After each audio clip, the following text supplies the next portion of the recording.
11:37, les dije, vamos a hacer un análisis de lo que está pasando en el mundo y vamos a buscar a un analista que nos encanta, se llama Claudio Fantini, y después de esta brevísima pausa lo recibimos.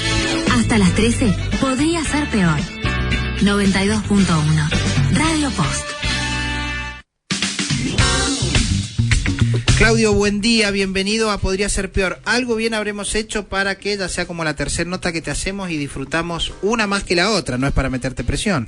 Buen día. Bueno, muchas gracias, muy buenos días. Bueno, Julián, un gusto saludarlo. ¿Viste cómo es esto? El mundo siempre nos da tema, o sea, siempre vamos a tener algo que hablar. Sí, me quedo con esto. Que alguna vez sea algo agradable, cosa claro, que el mundo raramente da la posibilidad de hablar. No lo vamos a llamar a Claudio porque no hay conflicto, pero lo más probable es que eso no pase nunca. Bueno, dice Trump y dicen los mercados, dame 90 días, acomodamos esto. Trump lo está viendo como una victoria, como diciendo, bueno, se han sentado a negociar. Es más, él dijo, me han besado el trasero, como diciendo, todos vienen a mí. Pero está esta cuestión de China que me parece interesante, que dice, vamos a ir por el camino del medio, este justo medio que decía Aristóteles de, vos me vas a bajar aranceles a mí, yo te voy a bajar aranceles a vos, porque tenemos gente que sabe mucho, como Diego Guelar, que fue embajador en China, que dice, ojo que esto que Trump hace para favorecer a Estados Unidos puede terminar favoreciendo más a China en este remapeo comercial, y escuchamos lo que tengas para decirnos. Sí, yo no descarto que sea de ese modo como planteó Velar, o sea, que termine favoreciendo a China, porque si uno ve la carrera política de Trump, desde las primarias del Partido Republicano que lo convirtieron en candidato por primera vez y lo llevaron a su primer gobierno, lo que ve es una colección de certezas y de afirmaciones incumplidas, o sea, siempre asevera cosas que después no ocurren, ¿no? Hizo campaña en aquella oportunidad cuando enfrentó en las urnas a Hillary Clinton prometiendo un muro que iba de punta a punta del océano Atlántico hasta el océano Pacífico en la frontera con México, y no llegó ni al 10% de esa extensa frontera. Dijo que iba a hablar cara a cara con Kim Jong-un para hacer entrar en razón al líder norcoreano y acabar con las tensiones que el régimen lunático de Corea del Norte provoca siempre en esa zona asiática, y eso no ocurrió. Y podríamos citar muchos ejemplos más de los malos cálculos de Donald Trump. Calculó que la guerra entre Rusia y Ucrania, cuando él llegara de nuevo a la presidencia, iba a terminar en un día, que él podía acabar con esa guerra en un día, y no ocurrió. Nada de lo que él afirma después ocurre. También había afirmado que estableciendo este muro de aranceles iba a lograr que China cediera rápidamente a la presión norteamericana y se ajustara a tener reciprocidad arancelaria con los Estados Unidos. Bueno, hasta ahora lo que dijo no ocurrió.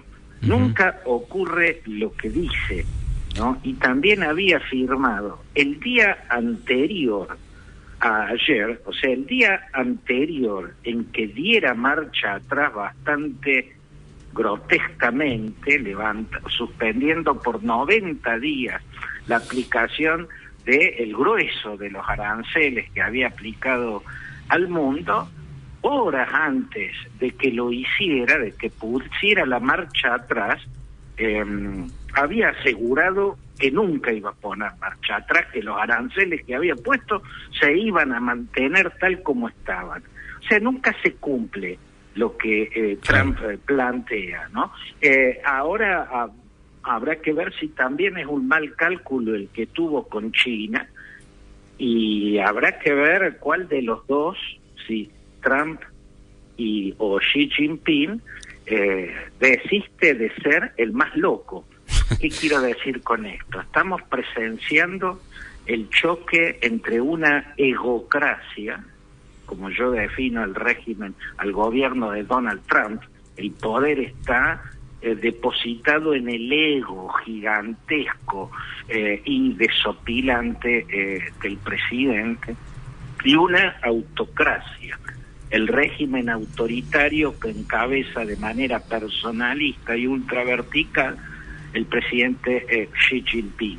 Hay que ver cuál de los dos saca el pie del acelerador, porque estos dos camiones gigantescos avanzan hacia un choque y alguno de ellos tendrá que frenar, porque acá va a ser el axioma de Clausewitz al revés, ¿no? O sea, la guerra es la continuidad de la diplomacia por otros medios. Bueno, ahora vamos a vivir la guerra militar como continuidad de la guerra comercial por otros medios, porque son dos economías tan inmensamente entrelazadas que es imposible separarlas como quien separa a siameses de una forma brutal, ¿no? Claro. Es imposible, o sea, sí o sí esta guerra comercial puede desembocar en una guerra militar si una de las dos partes no muestra más cordura, ¿no? Claudio, no, digo, ¿cómo nos imaginamos una guerra militar? Porque, a ver, los dos con armas atómicas, estamos hablando de algo que puede terminar con el mundo como lo conocemos, digo, no había pensado en una guerra militar a partir de esto. Bueno, yo repito cómo veo yo la cuestión. Vuelvo a decir, esta es una guerra comercial que si lo que se busca es definirla con la victoria total de una de las partes, claro, implica cortar de un hachazo un vínculo absolutamente profundo y fuertísimo y gigantesco entre la economía, como el de la economía china con el de la economía norteamericana. Ese corte necesariamente generaría tembladerales que acarrearían una guerra en términos militares, ¿no? Para eso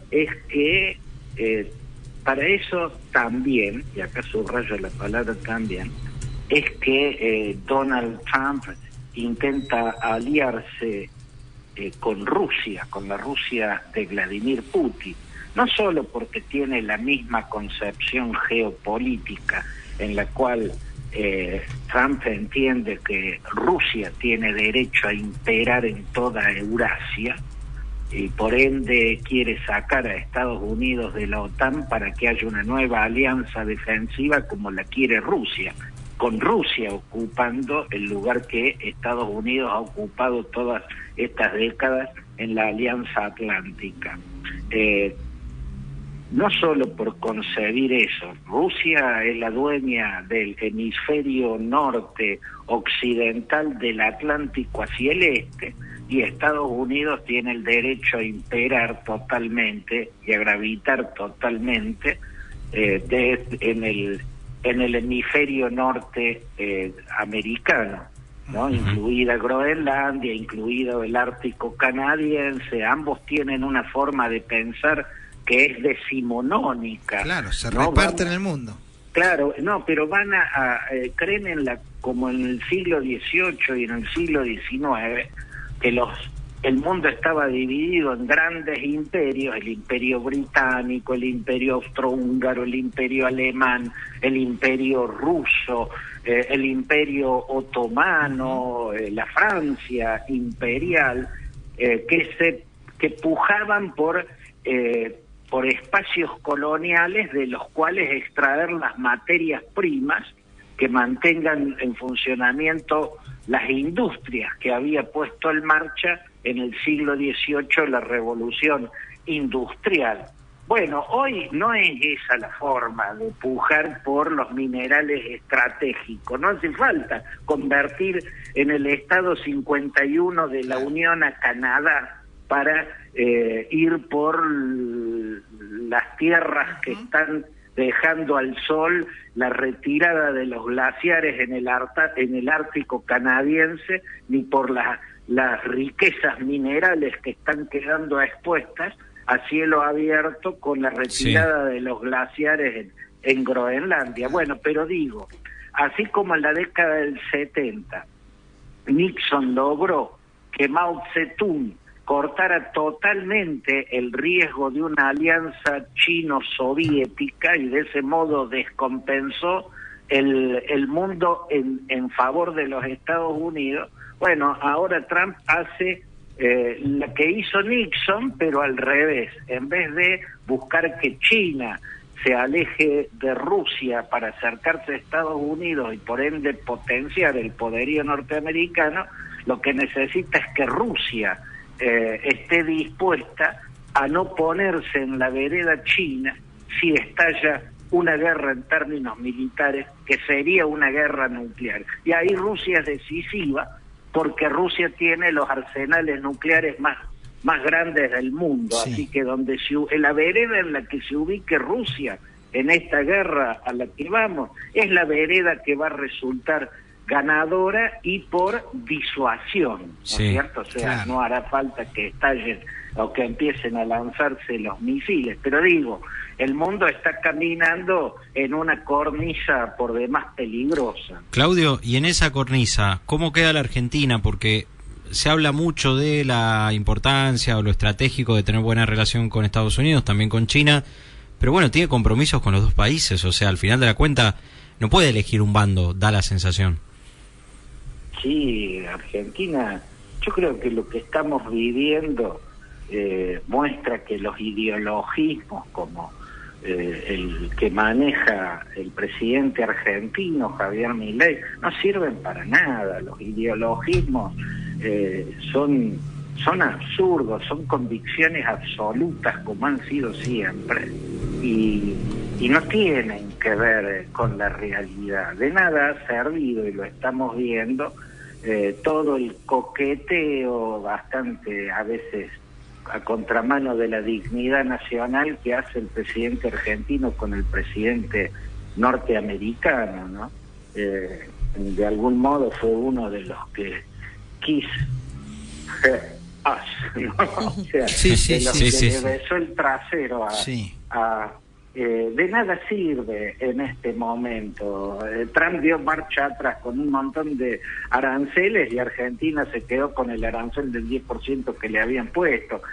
En fin, si el mundo se conduce a una guerra entre China y Estados Unidos, no importa mucho qué posición tenga la Argentina, porque está en el mismo planeta que va a estallar en 1000 pedazos.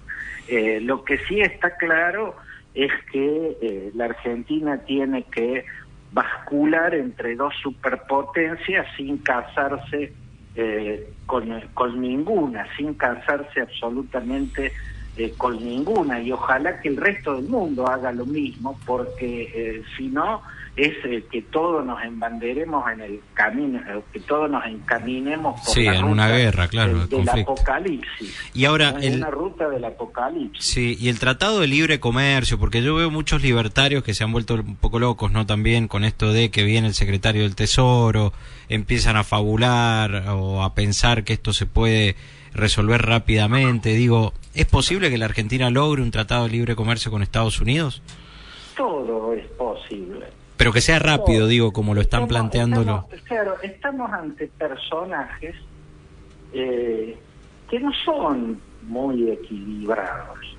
No son muy equilibrados. Cualquier otro presidente de la historia de los Estados Unidos sería predecible en cuestiones fundamentales. No es el caso de Donald Trump.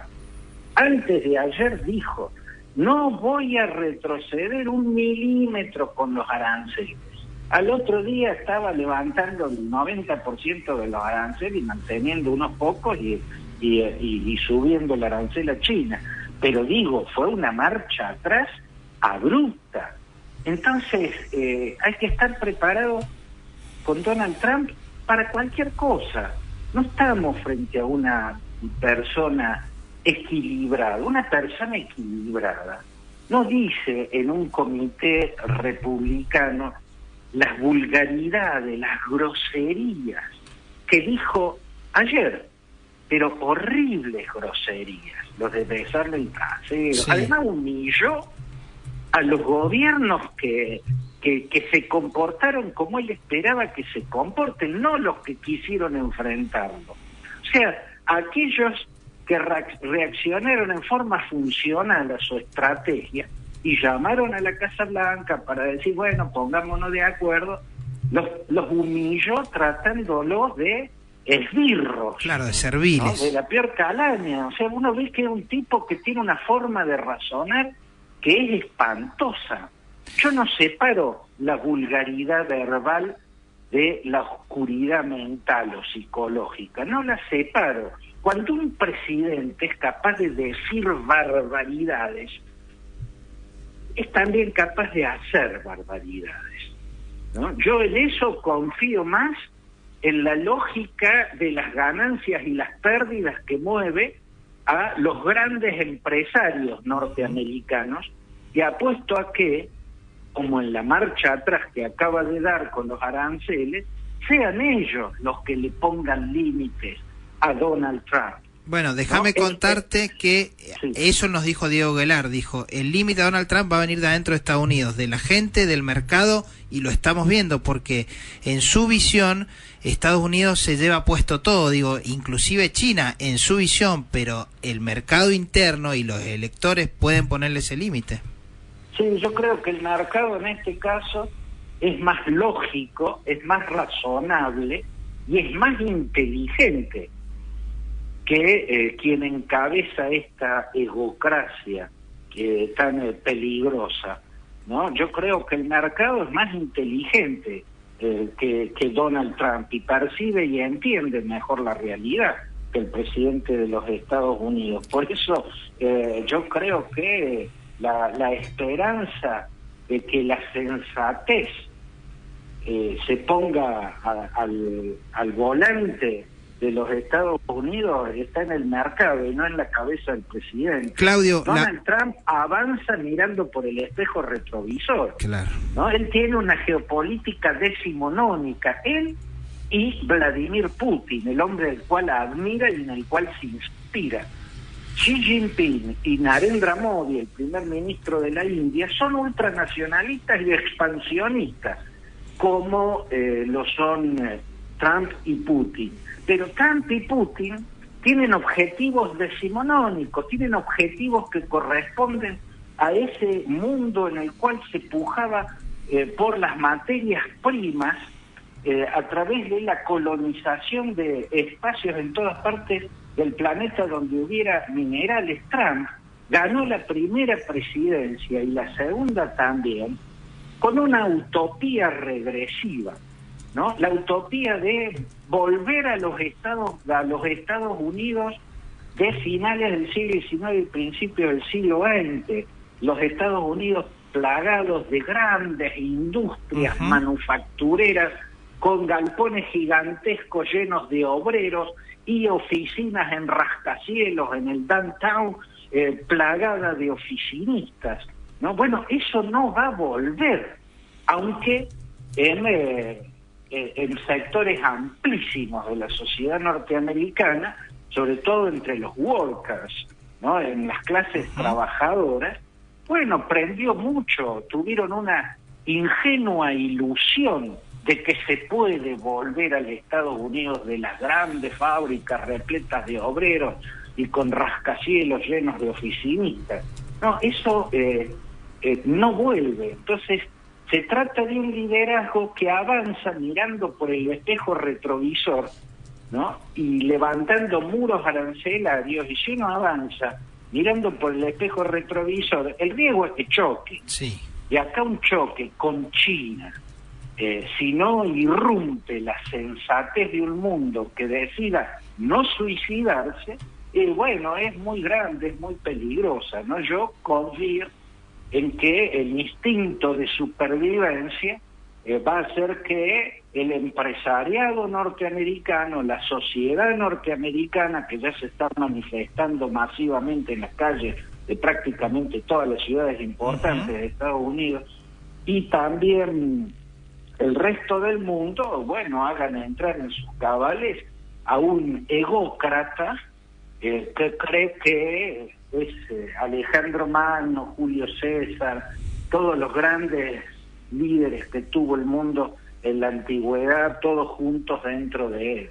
Claudio, siempre es un privilegio escucharte, gracias, de verdad.